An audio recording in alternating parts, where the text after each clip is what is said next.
ufite intwari sha, ufite intwari z'amatako, ugenda ugakarangira akanyobwa abagabo, ugakata hariya mu mujyi. Umugabo agaparika ku ruhande kabisa, aparika ku ruhande. Ugaparika ku ruhande ukamurembuza ati mpa nimero yawe, uti nanjye nzajya nkomeza mbarangirizemo, nzabarangiza. Ariko umva ijambo rya nyiri ijambo ryavuze ngo intwari zawe zizagwa mu ntambara. Iyi mesaje ni y'abagore n'abakobwa bamwe bafata imibiri yabo bakayigira igishoro cy'ubuzima kugira ngo babeho, cyangwa imibiri yanyu ikaba yarabaye imva zihamba abagabo. Mujye mutinya ibintu ndeba nanjye nkakanura nkareba kandi ndi umugore. Kandi mwambara amakora mubizi, mwambara bwa bubogisa bwanyu bwa bukora bumwe bihambiriyeho, mu bwambara mubizi, mufite intego ugira ngo bashire, ugira ngo barangire. Umugabo mwicarana muri biro mu kazi uramukarangira uti uyu munsi ndamukarangira, yigize umurokore ndamwereka. Ariko ni ukuri mufite intwari. Izo ntwari zanyu barajya kukwandikira mu muhanda, polisi irakwandikira, ugahita ufata intwari yawe ukayihamagara. Baby wamfashe. Uzi intwari mugira? Ugira abagabo mu bake, ukagira abagabo, hari uwagukoraho?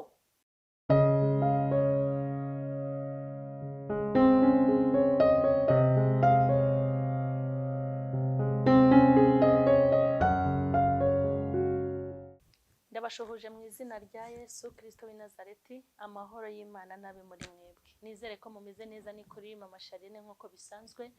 Turabanza kwifuriza ibihe byiza abakunzi ba Mama Charlene, kandi ni ukuri nkomeje kubishimira cyane kuko dukomeje kubana 5 kuri 5. Sigaye mbona za message zanyu, ni ukuri nubwo bamwe ntabona umwanya wo kubitaho. Mbese meze nk'umubyeyi wabyaye abana benshi adashoboye kurera, ariko pe nubwo ntabashoboye ariko ndabakunda. Numbura ari imwe ukabura kabiri kuri telefone, ntuzivumbure, uzihangane uzongere.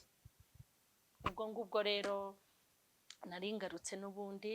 Murabizi ko tugenda tuganira ibintu bitandukanye, ariko ndabashuhuje cyane abari hafi ndetse na kure, bagenda banogewe n'ijambo ry'Imana, impuguro n'inyigisho, ubuzima busanzwe ndetse n'ibindi. Imana rero nibaho umugisha, nkuko nababwiye ko tuzajya tugenda tuganira ku bintu bitandukanye. Kandi ndashaka kubabwira yuko tugeze mu gihe kibi, tugeze mu bihe bibi. Satani ari gukora ashyizemo imbaraga, natwe tugomba gukora tugashyiramo imbaraga. Kandi ikindi mwabantu mwe, ntabwo Imana iteze kuva mu ijuru ngo ize itwigishe ibyo dukwiye gukora. Izajya inyura mu bakozi bayo yahamagaye itakubajije. Yadushyizeho nk'intumwa, abandi ibashyiraho nk'abahanuzi, bavuga butumwa n'ibindi bitandukanye, kugira ngo tugire umumaro mu gihe gisa nk'iki, abantu barusheho kumenya ikiri ku mutima w'Imana, icyo Imana ibatekerezaho mu gihe bakoze neza, icyo Imana ibatekerezaho mu gihe bakoze nabi. Tugiye kureba ijambo ry'Imana muri Yesaya ibice byaho 3 umurongo wa 16. Aya magambo ngiye gusoma ni ay'abagore n'abakobwa bonyine, nta wundi muntu areba pe, abagore n'abakobwa. Muri Yesaya ibice 3:16 haravuga ngo, kandi Uwiteka aravuga ati, abakobwa b'i Siyoni bafite ubwibone kandi bagenda bashinze amajosi, barebana amaso y'ubuhehesi. Ahantu muhatega amatwi. Bagenda bakimbagira bacinya inzogera, nicyo kizatuma Uwiteka ateza abakobwa b'i Siyoni ibikoko mu bitwariro, agatwikurura ibiteye isoni byabo. Uwo munsi Uwiteka azabambura ubutega barimbana, n'ibikobwe n'ibirezi, n'imitako n'ibitare n'imishunzi n'imitamirizo n'imikufi yo ku maguru n'imyeko n'imikondo y'amadahano n'impigi n'impeta n'izindi mpeta zo ku mazuru n'imyambaro y'amabara myiza n'imyitero n'ibishura n'amasaho y'umurimbo n'indorerwamo n'igitare cyiza n'ibitambaro byo mu mitwe, imyenda bitwikiriye. Maze mu cyimbo, aha hantu muhatega amatwi, maze mu cyimbo cy'ibihumura neza hazaba umunuko, mu cyimbo cy'umweko hazaba umugozi, ahabaga umusatsi utsibye hazaba uruhara, mu cyimbo cyo kwambara ikoti ryiza bazakenyera ibigunira, ahari ubwiza hazaza inkovu, ingabo zawe zizicwa n'inkota, intwari zawe zizagwa mu ntambara, amarembo y'i Siyoni azarira boroge, bazicara ku butaka hasigaye ubusa. Nababwiye ko aya magambo ari ay'abagore n'abakobwa, bamwe mu bagore no mu bakobwa, kandi ba nyirayo bari buyamenye. Hanyuma ubutumwa mbazaniye uyu munsi, ndashaka kubwira abakobwa n'abagore bafashe ingingo zabo bakazigira igishoro. Uyu munsi message ngufitiye niyo kukubwira ngo intwari zawe zizagwa mu ntambara. Intwari zawe zizagwa mu ntambara. Iyi message ni y'abagore n'abakobwa bamwe bafata imibiri yabo bakayigira igishoro cy'ubuzima kugira ngo babeho, cyangwa imibiri yanyu ikaba yarabaye imva zihamba abagabo. Imibiri yanyu ikaba imva zihamba abagabo. Mureke mbabwire, Imana ijya kuturema nk'abagore n'abakobwa, Imana ikakwitegereza ikakurema iri mu ijuru ryayo ryera, ikakubumbabumbira mu nda ya mama wawe. Ni Imana yabikoze. Hanyuma yajya no kuguha agashya ikakurema bitandukanye nuko yaremye bagenzi bawe. Mureke mbabwire, Imana ijya kuguteraho amaguru meza, yayandi meza ameze nk'ay'abakonyine, harya nibo bagira amaguru meza, abandi ikabashyiraho imijugujugu. Ntago yagushyizeho amaguru meza kugira ngo ube imva ihamba abagabo. Ntago ari icyo yari yabikoreye. Mureke mbabwire, nta mugore ku isi udakunda kuba mwiza. Nanjye ndabikunda, mporana nabiharanira, ariko nta na rimwe Imana yashatse ko tuba beza kugira ngo imibiri yacu ibe imva zihamba abagabo. Imana ibintu byose yagiye ikorera abagore, yabikoze kugira ngo ibyo batunze bizubahishe Uwiteka. Abagore bazabere ibyiza abagabo babo basezeranye akaramata. Ntabwo Imana yavuze ngo ibyiza iremeye abagore n'abakobwa ngo imibiri yabo izaba imva zihamba abagabo, izaba imva zisenya ingo. Reka nkubwire, ntabwo ari icyo Imana yari yatekereje. Ntabwo Imana yakuremye ngo umubiri wawe ube imva ihamba abagabo, ku buryo imibiri yanyu mwayigize igishoro. Ariko umvira ijambo twasomye rya nyiri ijambo muri Yesaya ibice 3:16, ngo kandi Uwiteka aravuga ati, abakobwa b'i Siyoni bafite ubwibone. Hari ukuntu njya mbareba baribona, ariko reka nkubwire, nushaka ugabanye kwibona, ugabanye kwibona, ugabanye kwikakaza, ugabanye kwishyiraho ngo bakubwiye ko nguteye nk'igisabo, ngo bakubwiye ngo ufite amaso meza, ngo bakubwiye ngo kuri mwiza. Ureke kubyiratana, ureke kubigira igishoro, ureke kubigira imva ihamba abagabo. Ngo bakobwa b'i Siyoni ngo bafite ubwibone, barebana amaso y'ubuhehesi, bafite ukuntu bareba abagabo bagata ingo zabo, bafite ukuntu babirindura ijisho bagakurura abasore. Barebana amaso y'ubuhehesi, ni ijambo twasoma. Bagenda bacimbagira, bacinya inzogera. Ngo nicyo kizatuma ngo Uwiteka ateza abakobwa b'i Siyoni ibikoko mu bitwariro byabo. Ibiki? Ibikoko. Izabateza ibikoko. Ese muzi ko ari ibikoko? Igisimba, Nyiramuhari, izabateza ibikoko by'abagabo, izabateza ibikoko by'abagore. Hari ibikoko by'abagabo, ibikoko byica bitababarira.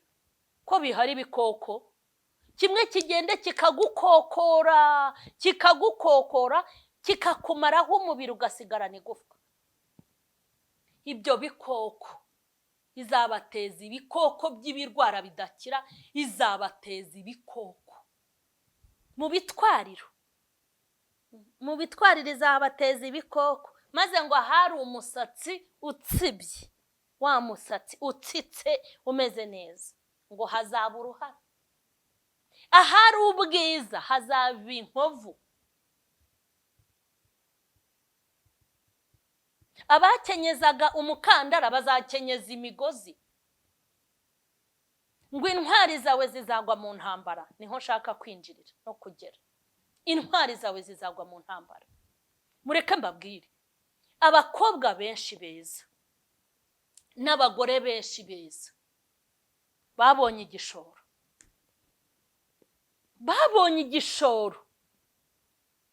Umugabo arakubwira ngo ufite amaguru meza uti nzongere kwambara. Ubu musigaye mwambara imipira bambara ku majipo niyo bambara ku mapantaro, musigaye muyambariraho mukagenda. Kubera iki? Ufite intwari ufite intwari z'amatako. Ugenda ugakarangira akanyobwa abagabo, ugakata hariya mu mujyi. Umugabo agaparika ku ruhande kabisa, aparika ku ruhande. Ugaparika ku ruhande ukamurembuza ati mpa nimero yawe, uti nanjye nzajya nkomeza mbarangirizemo, nzabarangiza. Ariko umva ijambo rya nyiri ijambo ryavuze ngo intwari zawe zizagwa mu ntambara.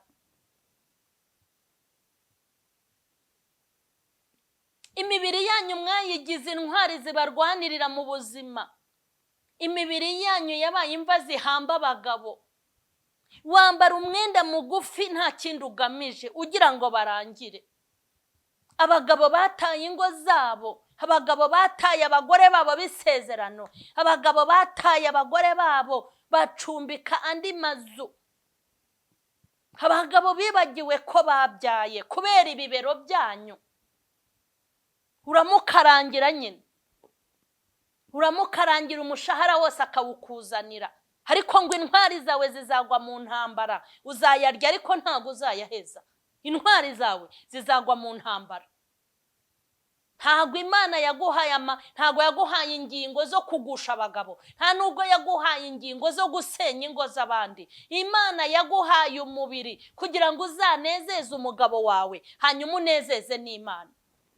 Ariko uba abana b'abahungu dore bataye iwabo, babaye ibihomora babibirara kubera wowe.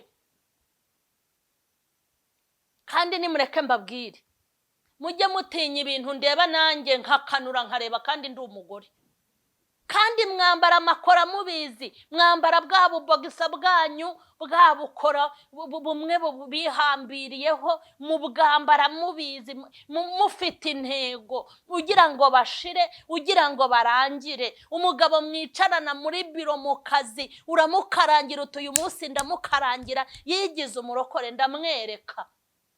Ukaza wambaye ubusa buri. Urabizi neza rwose, urabizi neza. Ufite tageti. Abagabo bose ukagenda ukabigarurira. Ugahembwa ku kwezi ariko n'imishahara abagabo baguha wakuba ugasanga ni menshi, ugakomeza kubakarangira. Uyu munsi ndakubitamo mini, uyu munsi ndambara ishati yonyine, uyu munsi ndambara umupira. Nje kukubwira ngo uhaye message muri aka kanya, ndakubwiye ngo izo ntwari zawe zizagwa mu ntambara. Hayo maguru ukoresha kugira ngo bashire, hayo maso ukoresha kugira ngo bashire, hayo mabuno yawe ukoresha kugira ngo bashire, izo ntwari zawe nkuzaniye ubutumwa zizagwa mu ntambara.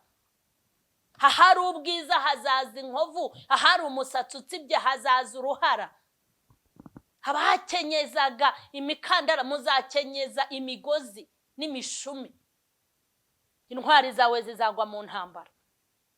Mumaze gusenya ingo nyinshi zitabarika. Muri kuriza abagore bo muri uru Rwanda no ku isi. abagore bararize, abagore barahangayitse, mubateye kurwara imitwe idakira kubera kubatwarira abagabo, mubateye kurara mu butayu no mu mashyamba barira kubw'abagabo babo mwatwaye, mwarabajyanye mubafata bugwate, mubafatisha amaguru yanyu, mubafatisha amabuno yanyu n'amatako yanyu, mubafatisha uburanga bwanyu, mubakarangira akanyobwa bati ngo batabana, bibagirwa ko babyaye. Intwari zawe umva nkubwire, wenda uburi iminsi igiki, reka nkubwire, intwari zawe zizagwa mu ntambara. Amarira y'abagore bari hanze aha, amarira y'abagore, umugore yatayirira hasi ngo wantwaye umugabo, hita witega. Ahubwo uri muri ya minsi Imana ikubwira ngo urabikora nka kwihorera, ukibwira ko mpwanye nawe. Urabikora nka kwihorera ukibwira ko mpwanye nawe. Mbese Imana yarakwihoreye ugira ngo ibyo wakoze ntago yabibonye. Ahubwo dore impamvu rero, reka nkubwire impamvu watwaye uriya mugabo ntibikuraburize. Imana yagira ngo wihane batarabimenya, ariko ntago ari uko bizaguma. Mugabo akaturuga akamara iminsi 3, ukamara iminsi 3 mu matuza y'abandi. Ubwana bw'abandi bw'ubusore waraburaruye, bwataye amashuri, barabuha minerivare bukakuzanira. Ubwana bwo muri segonderi warabujyanye, wabutwaye ubwenge. Mwabaye bashuga mami kubera izo ntwari zanyu, ariko ni ukuri mufite intwari. Izo ntwari zanyu barajya kukwandikira mu muhanda, polisi irakwandikira, ugahita ufata intwari yawe ukayihamagara. Baby wamfashe. Uzi intwari mugira? Ugira abagabo mu bake, ukagira abagabo, hari uwagukoraho maze uhamagare baby. Hayo matako yawe warayacuruje, wayafatishije abagabo, warabigaruriye, uragenda rwose ubayeho, urumva byuzuye, urumva umeze neza. Abana ntibakinywa amata kuko base barayakuzaniye, ntibakinywa amata, ntibakibona igikoma, ntibakibona isukari, no kubona minerivare ni ikibazo. Hayinzu ntibakiyatanga, bayamariye muri ibyo bibero byawe. Ibibero byawe byabaye imva zihamba abagabo. Intwari zawe zizagwa mu ntambara, uzicara ku butaka hasigaye ubusa, niko Bibiliya ivuga. Ngo uzarira uboroge. Amarira uri kuriza aba bagore, wowe uzayarira kurutaho amarira y'abana baburaye bafite base warabajyanye. Azaguhama, uzapfa nabi, nutagarukira aho ugeze, ubuzima bwawe wabushyize mu kaga. Ntago Imana yakugize mwiza rero kugira ngo uyubahuke, ntago yakugize mwiza kugira ngo uyikoze isoni. Imana ntago yakugize mwiza kugira ngo uyicire abo yaremye. Nubwo mubikora rero mukagira ngo byarangiriye hano, ntago byarangiriye hano ku Mana. Imana irakwibikiye. Intwari zawe zizagwa mu ntambara. Mufite intwari, utifite ibere rishinze, tirahagaze, rimeze nka volume y'iradiyo za kera, volume z'iradiyo za kera. Utirahagaze ukarishinga ukagenda uritwaye gutya. Intwari zawe zizagwa mu ntambara. Hari igihe ayo mabere azasaza amanuke, amere nk'amasogisi ashaje. Ayo maso utereka hari igihe azaba ibinobori. Ntiwibuke ko wigeze uyatereka. Erega ibi bintu byose twiratana birashira. Ese ubwo nta muntu wabonye byashize? Hari umuntu witwa Celine Dion, nimba ari Celine, wa mubyeyi mwiza uririmba indirimbo yewe Merita Mukeshimana. Nabonye amasaziro ye, mubona agiye gupfa. Ko Merita ubonye Celine rero taye yari afite na finali ye ajya gupfa. Ukareba umuntu witwa Michael Jackson, ukareba finali ye, uzarebe n'abandi bahindutswe n'umubiri, hanyuma uzajya ugenda gake wiyoroshya kuko nta bahetsi bahari. Uzajya ubona nta mwijima urwaye, ubone nta mutima urwaye, ubone nta muvuduko, ugenda utya utinda barangiza, mbimazemo igihe, nubatse amazu, mfite amamodoka, ndahinduranya, uri imana yose barakuzi, uri icyamamare, yigo rwose, uhamagaye arizana, bose warabagaruje agati, wabagize amadebire, bose bataha iwawe, ubaha randevu. ni randevu. Ni randevu da, ni randevu ku munsi, ni randevu uwo tuzajyana bipange. Ariko izo ntwari zawe umenye ko zizagwa mu ntambara. Imana irabireba, Imana irabyitegereza, irabibona ukuntu hari abagabo bari bazima watesheje ingo zabo. Ntabwo Imana izabirebera mwa bagore mwe b'Ikigali n'abo mu Rwanda n'abahandi hose mu nkurikiranye. Nimba muzi ubwenge muve ku bagabo b'abandi.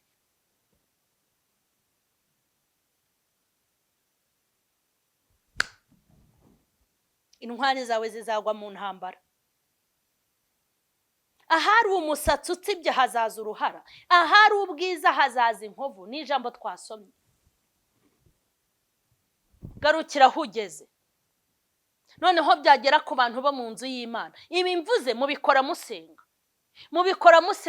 mubikora mufite Bibiliya, mubikora muba mu magurupe ngo yo guhimbaza Imana, mubikora muri abahanuzi, mubikora muri abakozi b'Imana, murabikora. Ariko izo ntwaro mufite zizagwa mu ntambara, n'intwari zanyu zizagwa mu ntambara.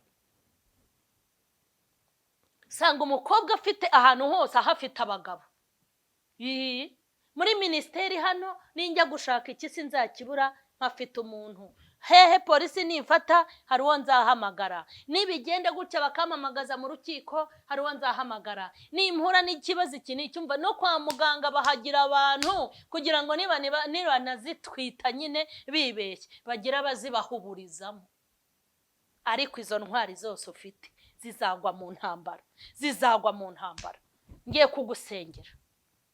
Ngiye kugusengera ndabizi ko mwihagararaho nk'isosi y'intoryi, ariko nushaka uce bugufi iki kiganiro cyumve uri wenyine. Imana imbabarire kikugereho nkubwira ngo intwari zawe zizagwa mu ntambara. Umubiri wawe uhereye none aha wubahisha Imana, ushimira Imana. Ariko disi we uzi kuntu kuba mwiza ari byiza. Mwajye mushima Imana. Ubona Imana iguhaye taye aho igomba kuba irayihatereye. Imana abandi zataye yazikubitiye ahangaha mu Rubavu, wowe yawe iramanutse iri kuri gahunda, hanyuma ugende ujye kubikoresha mu gusuzugura Imana. Niko uzi ukuntu abandi bagore baheze mu nzira bajya kugura ikibuno, hari amabuno bajya kugura n'amataye. Wowe Imana yayakometseho ku buntu, ariko yagira imva zihamba abagabo. Uzi ibintu abantu bari kunywa n'ibyo bari kurya, uzi ukuntu bari kugaspia, uzi ibintu bari gusohora ngo kugira ngo bagire imiterere myiza. Wowe Imana yarakuremye. Yesu we uri igihangano cya Petero. Imana yarakuremye, irakurema, iguhera ku mutwe kugira gutyo. Hanyuma uko yakuremye ikakugira igihangano cya Petero, hanyuma ugende ubifate ubigirire imbere ihamba abagabo.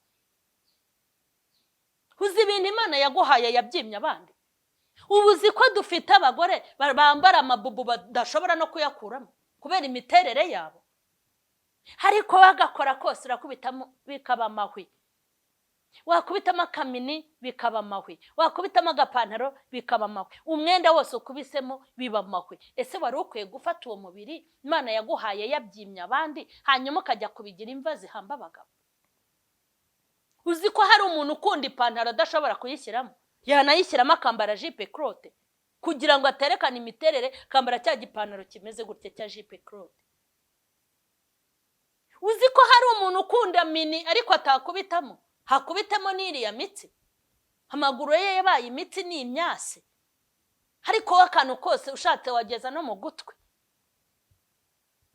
Hari abantu bakunda ibyo kuri taye batabyambara kubera imiterere yabo, bagahora bambaye ibirekuye. Ariko wowe ikintu cyose ushyizemo birakunda, hanyuma ujye kubigira imva zihamba abagabo. Hari umugore w'inshuti yanjye ahora yambaye furari mu ijosi. Namubwiye wajya ukuramo iki kintu, ngo bambwiye ko mfite mu ijosi habi. Reka nkubaze, uzi kwambara furari mu mbeho ukayambara no mu zuba kugira ngo uhishe mwene hano hawe ngo ni habi? Urumva iyo migogoro? Ariko we yaguhaye aheza da. Hari n'abantu rwose bibashobekeye babumva batasohoka mu nzu, sibyo kwabona bo ndabagaya. ubu ngubu ndi kubategurira icyigisho kivuga ngo Imana ijya kuguha amaguru ntago yari yaguhaye ayo kwereka abagabo, yaguhaye ayo kugendesha. Niyo target yari ifite. Hanyuma ibyo kurira rero ngo ufite inyayu, ufite n'imyasi, hariho na za nkurikira nkwasi, ni impfundiko. Ukajya kurira ngo Mana ngo wamaye nkurikira nkwasi. Imana se ko yaguhaye amaguru yo kugenda ntugenda? Ibindi uri kuyibaza ni ibiki? Nzakubwira ngo amaso Imana yaguhaye yari ayo kureba, ntago yari yaguhaye yo guterekera abagabo ku buryo ujya kurira ngo ufite amaso mabi.